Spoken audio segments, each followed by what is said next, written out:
바랍니다. 영국의 극작가요 문학 비평가였던 버나드 쇼는 인생의 절망에 대해서 이렇게 말을 하였습니다. 내게는 두 가지 절망이 있습니다. 하나는 하는 일들이 마음대로 안 되는 절망이요, 또 하나의 절망은 하는 일들이 마음대로 되고 난 후의 절망입니다. 그랬습니다. 참 잘 돼도 절망이고 안 돼도 절망이라고 하는 인간의 모순을, 그 본질적인 모순의 모습을 잘 말해주는 이야기입니다. 오늘 이 시대 가운데서 아무리 풍요롭고 지식이 많고 또한 쾌락을 누린다 할지라도 인간은 더욱더 깊은 불안과 허무와 절망 가운데 고통을 당하는 것이 사실입니다. 왜 그렇습니까? 하나님의 품을 떠난 인간이기 때문에 그렇습니다. 우리의 삶 가운데 죄가 들어와서 하나님과 우리 사이에 거리가 생기고, 그리고 하나님을 알아보지 못할 때 우리의 영혼은 자동적으로 고통 가운데 그리고 어두움 가운데로 나가는 것입니다.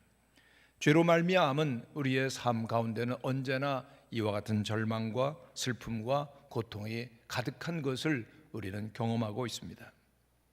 그렇습니다. 죄를 지은 우리의 인생의 길에는 어디를 봐도 소망이 없습니다. 어디를 봐도 절망이 가득할 뿐입니다. 전도서에 이런 고백이 있습니다. 일평생에 근심하며 수고하는 것이 슬픔뿐이라. 그의 마음이 밤에도 쉬지 못하나니 이것도 헛되도다. 마음에 가득한 슬픔과 그리고 또한 근심이 있고 그 마음이 밤에도 쉬지 못한다라고 고백하는 사람이 누굽니까? 세계에서 가장 지혜롭고 그리고 모든 부를 누리고 쾌락을 누렸던 솔로몬 왕. 그는 헛되고 헛되고 헛되다. 그리고 그의 말년에 비참하고 절망적인 인간 실존의 고백을 했었던 솔로몬 왕입니다. 이것이 인간의 삶이라고 하는 것이죠. 오늘 본문에 보면 하나님께서 에스겔 선지자를 한 골짜기로 이끌어 가시고 있습니다. 그가 이끌려갔던 골짜기에는 마른 뼈와 해골이 가득했습니다. 그는 하나님의 영에 이끌리면서 뼈들이 하얗게 말라붙어 있는 것들을 보게 됩니다. 선지자의 마음은 너무나 슬펐습니다. 이것이 정녕 하나님이 선택하셨던 이스라엘 백성들의 모습일까? 아니면 아직도 하나님께서는 희망을 가지고 계시는 것일까? 이때 하나님께서는 에스겔에게 질문을 하나 하십니다. 너는 이 뼈들이 능히 살아날 수 있다고 생각하느냐? 에스겔은 이 하나님의 질문에 대하여서 믿음의 고백을 합니다. 주 여호와여, 주께서 아십니다. 그러자 하나님께서는 이 절망의 골짜기를 향하여 하나님의 말씀을 외치라고 명령하셨습니다. 에스겔 선지자가 순종하여서 하나님의 말씀을 대언하자 위대한 기적이 일어납니다. 이 뼈 저 뼈가 마저 들어가고 그 뼈에 힘줄이 그리고 살이 가죽이 붙더니 사람의 모습을 이루지만은 아직 생기는 없었습니다. 또다시 하나님께서는 명령을 하십니다. 사방에서 생기가 불어와서 이 죽음을 당한 자에게 붙어 살게 하라고 하는 명령이었습니다.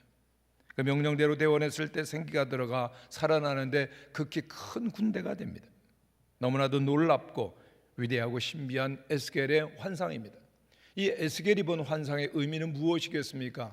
첫째, 그가 본 환상의 의미는 하나님 앞에서 인간은 자신을 내려놓을 수밖에 없고 그리고 절망에 이르는 존재인 것을 고백해야 한다라고 하는 것입니다.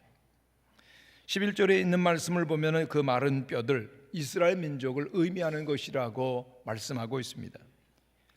인자야, 이 뼈들은 이스라엘 족속이라. 그들이 이르기를 우리의 뼈들이 말랐고 우리의 소망이 없어졌으니 우리가 다 멸절되었다 하느니라. 여러분, 뼈라고 하는 것은 생명이 없는 죽음을 말하는 것입니다. 뼈는 소망이 보이지 아니하는 나라, 멸망하여서 더 이상 미래가 없는 이스라엘 나라를 말씀하고 있는 것입니다. 저들은 스스로 낙담하는 말로 우리가 마른 뼈같이 되었구나.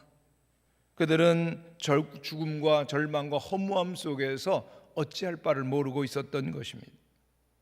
이스라엘 역사 중에서 에스겔 선지자가 살았던 그 시대상이 바로 그렇다라고 하는 것이죠. 에스겔 선지자는 그 순간 자기의 민족을 되돌아봅니다. 자기의 민족의 현실은 너무나도 비참하고 절망적이라고 하는 것을 깨닫는 것이죠. 강국 바벨론에 의해서 나라를 잃어버립니다.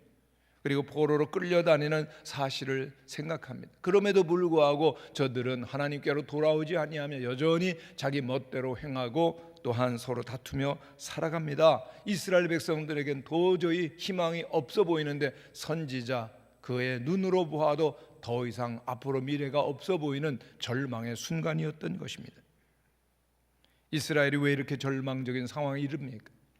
그것은 한 가지 죄 때문인데 하나님을 떠나서 우상을 섬겼던 것입니다. 여러분, 우상 숭배라고 하는 것은 하나님이 계셔야 될 자리에 그 무언가를 두는 것입니다. 우상 숭배는 내 마음속에 하나님보다 더 중요하게 다른 것을 붙들어 매는 것인데, 우리 모두에게 바른 신앙이 없을 때 스스로 만들어낸 우상을 숭배하고 추구하게 마련인 것입니다. 때로는 우상이 나의 생각이나 신념일 수도 있고 나의 판단일 수도 있고 또는 의를 가장한 나의 탐욕을 추구하는 것일 수도 있는 것입니다. 이것이 바로 나 자신이 하나님의 자리에 앉고자 하는 얄팍한 자기 사랑의 유혹이요, 그 모든 마음이 우상 숭배입니다. 근데 오늘 이 시대도 하나님을 멀리 떠나고 그리고 인간의 지혜과 지식과 노력으로 아름다운 세상을 만들어가고자 하는 인간의 노력이 결국은 수포로 돌아갈 수밖에 없어서 절망하고 있는 이 시대의 자상이기도 한 것입니다. 우리가 정말 하나님께로 나가려고 하면, 진정한 삶에 이르려고 하면 우리들은 하나님 앞에서 우리가 얼마나 미약하고 그리고 절망적인 존재인지를 알고 나를 내려놓아야 할 것입니다. 최근에 은혜롭게 목회를 시작한 한 목사님의 가정이 있습니다. 이 가정에서 사모님은 특별히 유복한 가정에서 자랐고 그리고 신학교까지 갔습니다마는 개인적으로 하나님을 깊이 만나거나 그리고 신앙적인 체험이 없었습니다. 그러다가 신학교수가 되고자 하는 그런 목사님을 만나서 목사 사모까지 되었습니다. 그런데 여전히 하나님을 만나는 경험이 없고 또한 유복한 가정에서 아무런 어려움도 없이 고난도 모르고 그렇게 살아갑니다. 그러기에 그에게는 어떤 깊은 간절한 기도가 있을 수 없었습니다. 당시 IMF 굉장히 경제적인 어려움을 모두가 겪을 때에도 유복했기에 그저 어려움 없이 유학 생활을 하면서도 하나님 앞에 진정으로 감사를 드린 일도 없었습니다. 그에게는 다만 하나, 유학 중에서 만나 사랑해서 결혼한 남편을 의지하는, 하나님보다도 남편을 의지하는 삶이 있었을 뿐입니다. 하나님 보실 때 사모가 되기에는 너무나도 부족했고 경험도 연단도 전부 없는 그러한 상황이었습니다. 그런데 이 사모님에게 가정에 깊은 연단이 오기를 시작합니다. 아이가 없어서 오랫동안 기도를 했는데 그만 아이가 유산되었습니다. 눈물로 기도하면서 2년을 인내하였고 그리고 이번에는 6개월 만에 아이가 또다시 유산하는 아픔을 겪게 됩니다. 너무나도 이쁜 아이였는데 왜 하나님 이러시는 거죠? 원망을 할 수밖에 없었습니다. 그러다가 애굽 미국 이민교회를 목회를 하게 되었는데 참 좋은 일이었죠. 그러다가 드디어 세 번째 아이를 가지게 되어서 그런 모든 가정의 상황을 알았던 성도들 그리고 목사님 부부는 너무나 기뻐하고 교회가 온통 축제의 분위기였습니다. 근데 그만 9개월 만에 또다시 이 아이가 유산되었습니다. 이번에 사모님은 견딜 수가 없었습니다. 가정의 그 방에서 대굴대굴 구르면서 울고 불고 통곡하면서 또 통곡하면서 하나님 왜 이러시는 거예요? 왜 이러시는 거예요? 그렇게 하나님 앞에 응답해 달라고 부르짖었지만 하나님은 침묵을 지키셨습니다. 드디어 결혼 8년 만에 아이를 드디어 갖게 되고 순산하였을 때 이 사모님은 하나님의 마음을 깊이 알게 되었다고 합니다. 하나님께서는 이 사모님에게 인간이 얼마나 깊은 죄악과 그리고 또한 절망 속에 살아가는지를 보게 하시고, 그러나 하나님께서는 그 모든 인간의 세계를 떠나시는 것이 아니라 고통을 함께 하시며 슬퍼하시며 안타까워하시며 뭔가를 일하시고자 하신다는 사실을 드디어 깨닫게 되신 겁니다. 그리고 다음 아이를 갖게 되었을 때 유산의 아픔과 두려움이 있는 목사님, 사모님은 함께 하나님 앞에 이런 서원의 기도를 드렸다고 합니다. 하나님, 제발 이 아이를 살려주세요.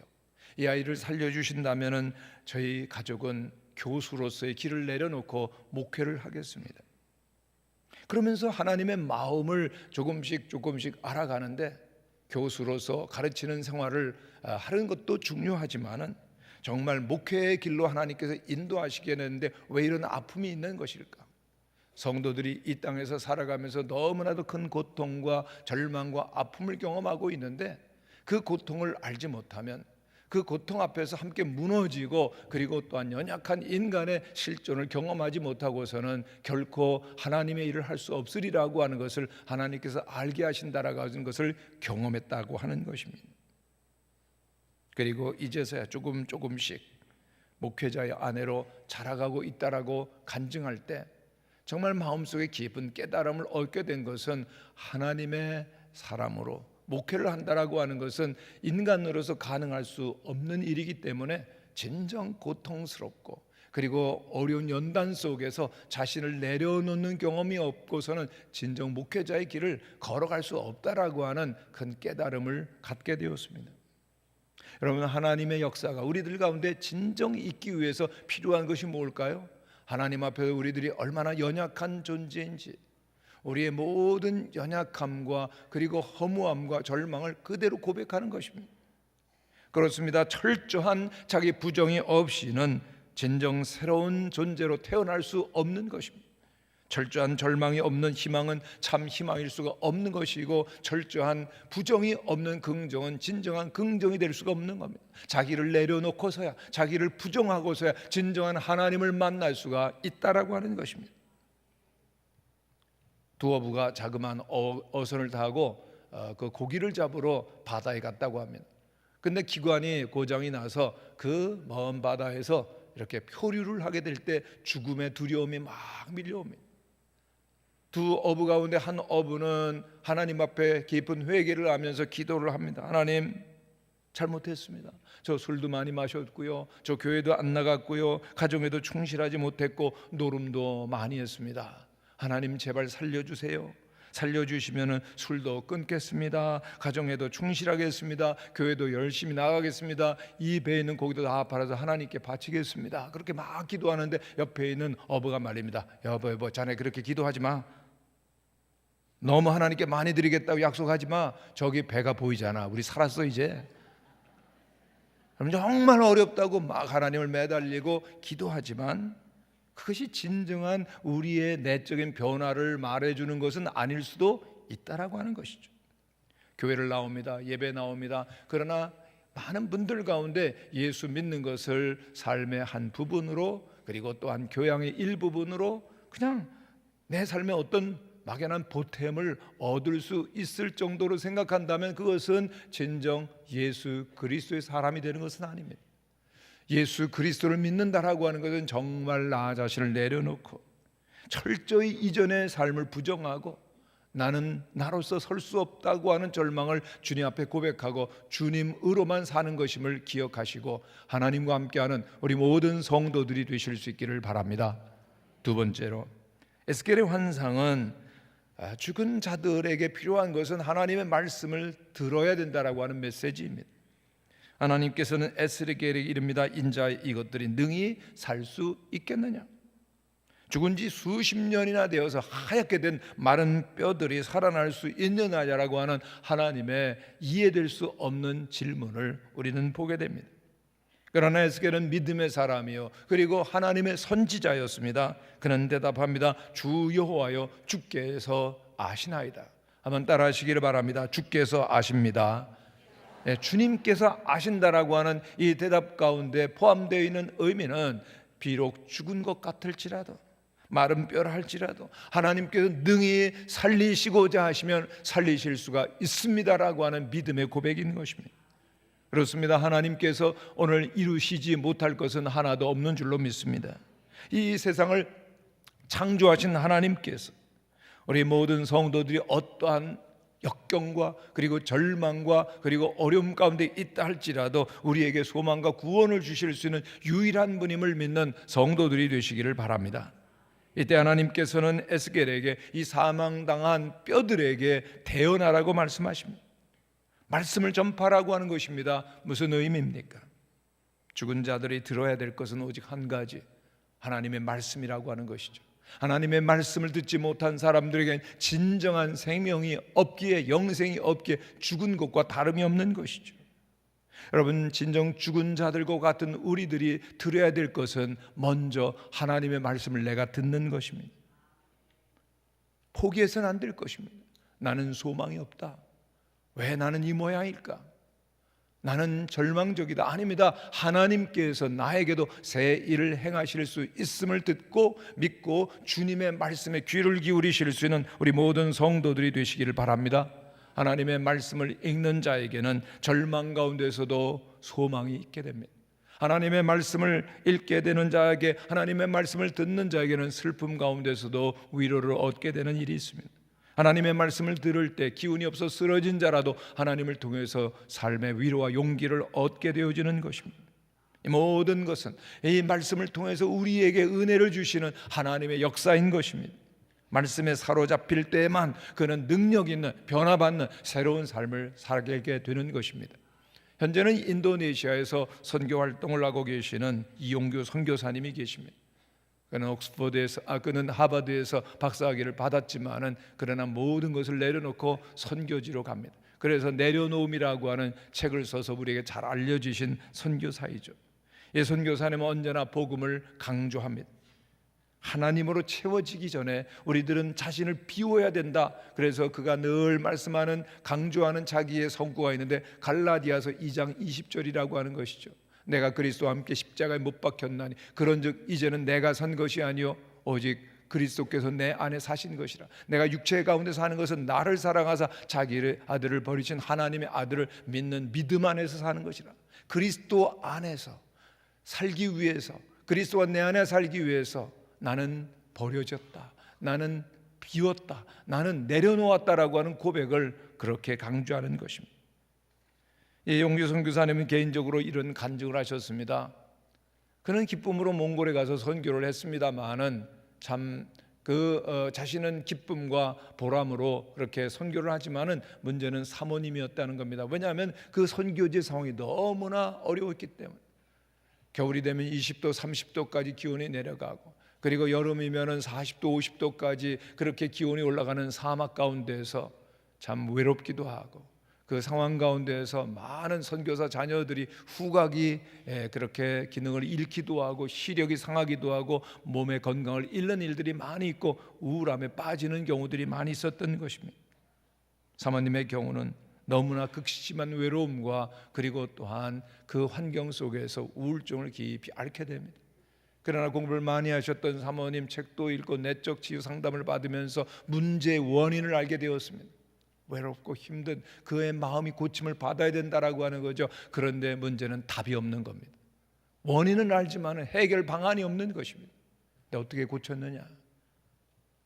예수님께로 갔다는 겁니다.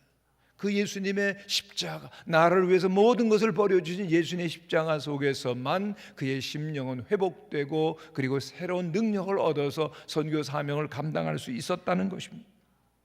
그렇구나. 선교사님에게 필요한 것은 먼저 자신이 복음을 듣는 것이로구나.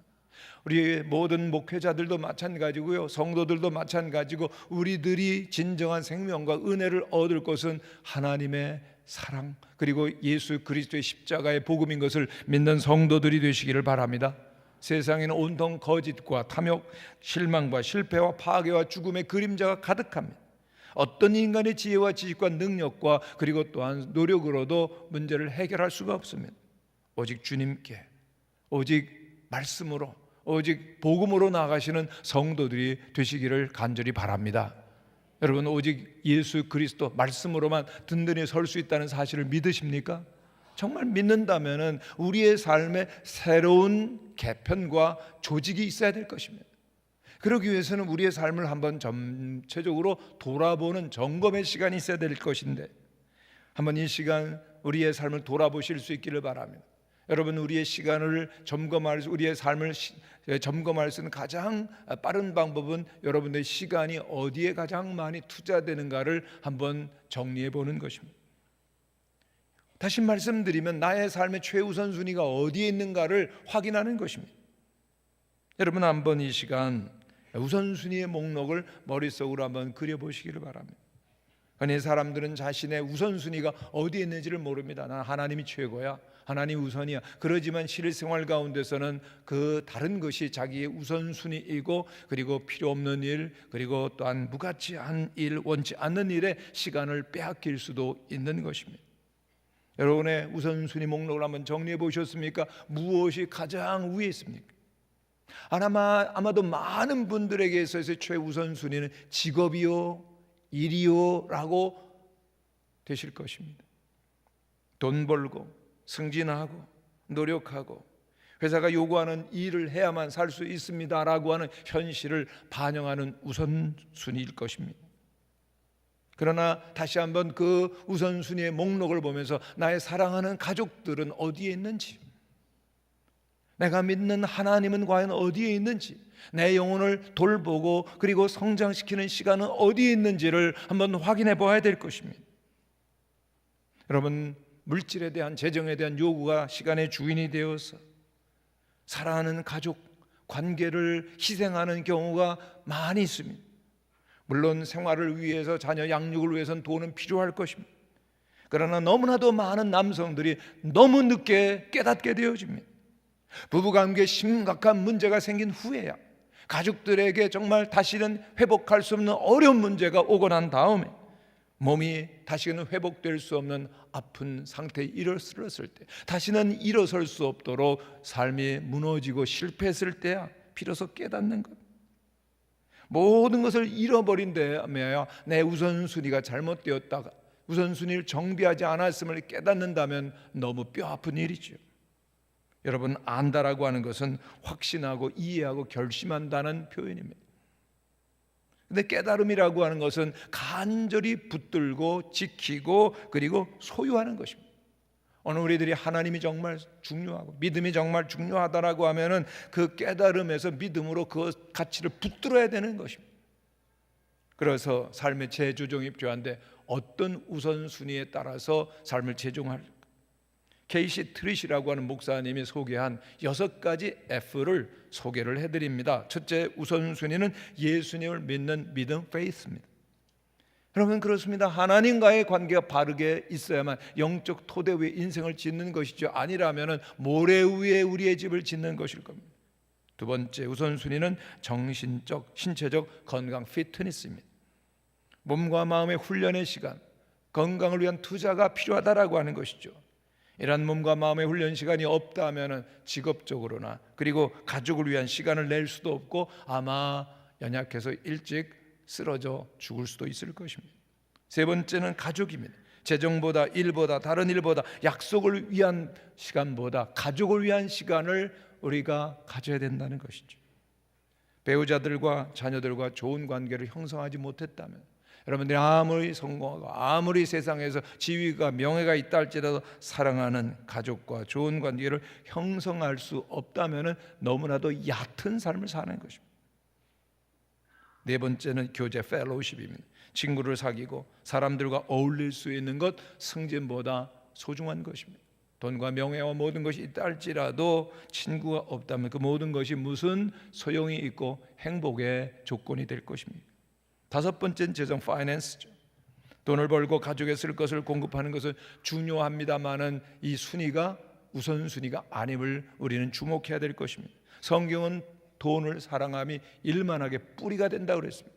돈이 일만하게 뿌리가 아니죠. 돈을 사랑하여서 끌려가는 것이 일만하게 뿌리라고 말하는 것을 깊이 묵상해 보아야 될 것입니다. 그리고 여섯 번째 우선순위가 즐겁게 살아가는 것, fun입니다. 일만 하고 놀지 않으면 우둔해지고 사람의 기능이 점점 쇠퇴한다는 이야기가 있습니다. 하나님께서 주신 생명, 주변에 두신 가족과 친구들과 즐겁게 살아가는 것이 삶의 분복이라고 하는 것입니다. 이와 같은 우선순위를 우리가 한번 정리해보고 가장 중요한 우선순위, 그것을 이루기 위한 지침을 한번 생각해 봅니다. 내 믿음이 세워지고 영적으로, 정신적으로, 신체적으로 강건하기 위해서 필요한 것이 있다면 무엇입니까? 여러분, 이 시대 가운데 가장 중요한 것은 여러분들이 멍청하게 지나는 시간을 제거해야 되는 겁니다. 멍 때리는 시간 있으시죠? 뭡니까? 텔레비전 앞에서 쓸데없이 시간 보내는 것, 인터넷 앞에서 스마트폰 하면서 게임하면서 얼마나 귀중한 시간들을 보내는지 모릅니다. 시간은 생명이에요, 여러분. 생명은 살라고 주어진 시간인데 그 중요한 시간들을 낭비하는 것은 생명을 허비하는 것입니다. 이제 멍한 시간을 빼버리고 그 시간을 귀중한 것으로 채워가는데 첫 번째는 여러분들이 매일 성경 말씀을 읽고 암송하는 것입니다. 여러분 말씀 대행진 열심히 하십니까? 정말 귀중한 하나님의 선물입니다. 말씀을 읽고 암송하실 수 있기를 바랍니다. 두 번째는 들을 시간을 계획하는 것입니다. 성경 테이프 또는 좋은 성경 강의, 테이프 등을 들으면서 영혼을 채워가는 것입니다. 세 번째는 공부하는 것입니다. 신앙은 물론이요 직업과 가정생활 여러 소중한 부분에 있어서 도움되는 자료를 구입하고 그리고 또한 읽어나가는 것입니다. 네 번째, 생각하고 상상하는 시간을 가지는 것인데 오늘날 너무나 많은 사람이 다른 사람들의 생각, 정보를 따라가면서 창조력이 둔화되어 가는 것을 보게 되어집니다. 삶의 질을 높이고 관계를 아름답게 향상시키고 더 나은 삶을 향해서 나아갈 수 있는 성도들이 되시기를 바랍니다. 그러나 정말로 기억해야 될 것, 인간은 근본적으로 변화되는 것이 불가능하다라고 하는 사실입니다. 인간은 서서히 죽어가는 존재예요. 자신의 생명을 구원할 수 없고 인생의 문제를 해결할 수 없다라고 하는 것입니다. 결국은 오직 하나님입니다. 오직 하나님의 말씀만이 우리를 새롭게 하며 근본적으로 변화시킨다라고 하는 것을 기억하고 말씀으로 여러분들의 영혼을 채워나가시는 은혜가 있게 되시기를 간절히 바랍니다. 세 번째로 에스겔의 환상은 하나님의 말씀을 전할 때 생명이 살아남을 보게 합니다. 말씀을 전하면 마른 뼈에 사람의 모양이 되자 하나님께서 다시금 에스겔에게 말씀하셨습니다. 그 생명이 없어서 죽어 누워있는 그러한 사람의 모습을 한 사람들에게 생기를 불어넣으라고 하는 말씀을 전파하라고 하는 것입니다. 마치 하나님께서 아담을 흙으로 빚으시고 생기를 불어넣어 주셨던 것처럼 선지자 에스겔은 마른 뼈들에게 육체의 생기를 불어넣으라고 하는 주님의 말씀을 대언하는 것입니다. 그래서 선지자는 선포합니다. 생기야 사방에서 불어와서 이 죽은 자에게 들어가 살게 하라.